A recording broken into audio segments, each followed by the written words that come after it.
రాత్రి సమయంలో బయట శంకర్తో యాదగిరి, శర్మ ఇంటి ఓనర్ బయలుదేరి ఉంటారు సార్, ఇప్పుడు మీరు ఏం చేయబోతున్నారు అని యాదగిరి అడుగుతాడు. అదే సమయంలో శర్మ ఇంటి ఓనర్ కుర్రాల్లాగా రెడీ అయి బయటకి వెళ్తారు. ఇక శంకర్ యాదగిరితో, ఒక పవర్ఫుల్ ఎస్ఐని రంగంలోకి దించబోతున్నాను బాబాయ్ అని శంకర్ అంటాడు. అంతలో పోలీస్ కారులో ఒక లేడీ ఎస్ఐ వచ్చి, అర్జెంటుగా కలవమన్నావు ఏంటి విషయం అని ఎస్ఐ శంకర్తో అంటుంది. ఇక శంకర్ జరిగిందంతా రాకేష్, అభయ్, మాయల గురించి చెప్తాడు.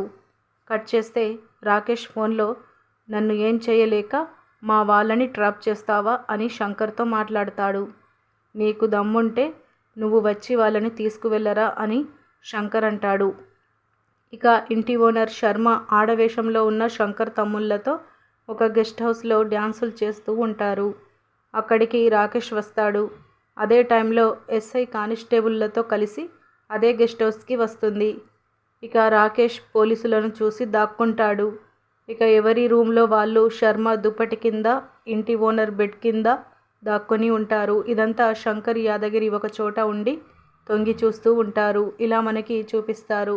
ఇలాంటి డైలీ అప్డేట్స్ కోసం మన ఛానల్ని సబ్స్క్రైబ్ చేసుకోండి. Thank you.